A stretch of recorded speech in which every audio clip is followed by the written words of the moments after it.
السلام عليكم، سعيده بلقياكم. اليوم ان شاء الله غنحضر بسبوسه او كيك البسبوسه. عندي زلافه سميده رقيق، نفس زلافه حليب، نص من هاد الزلافه سكر سنيده، جوج ديال البيضات، نص كاس ديال الزيت، خماره الحلوى.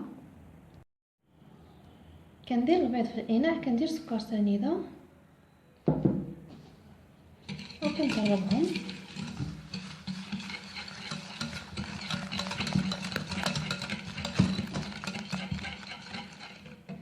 كنزيد زيت المائده،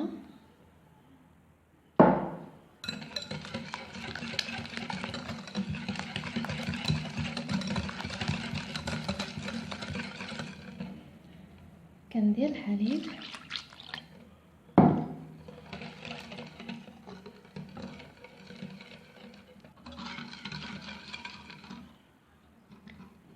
كندير السميده،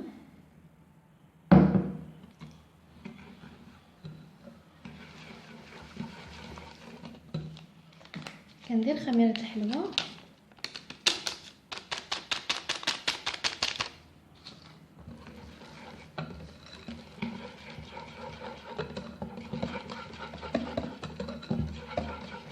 كنطربهم مزيان.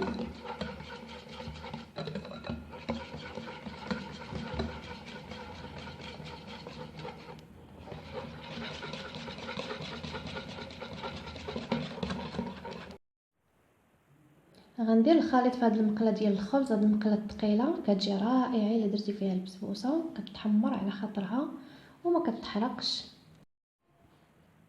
كندير الخليط بسم الله،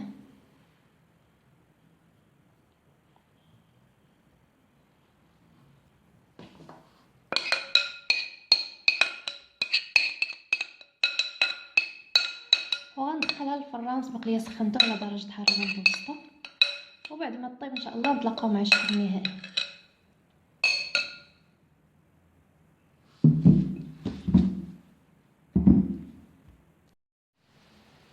في هذا الاثناء كنحضر السيرو او القطر. عندي كاس ديال الماء وكاس ديال عصير البرتقال وثلاثه المعالق سكر سنيده. كنجيب واحد الكاسرونه،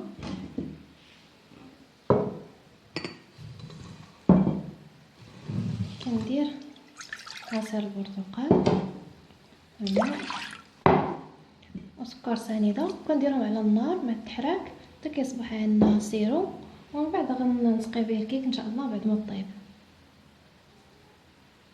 او البسبوسه.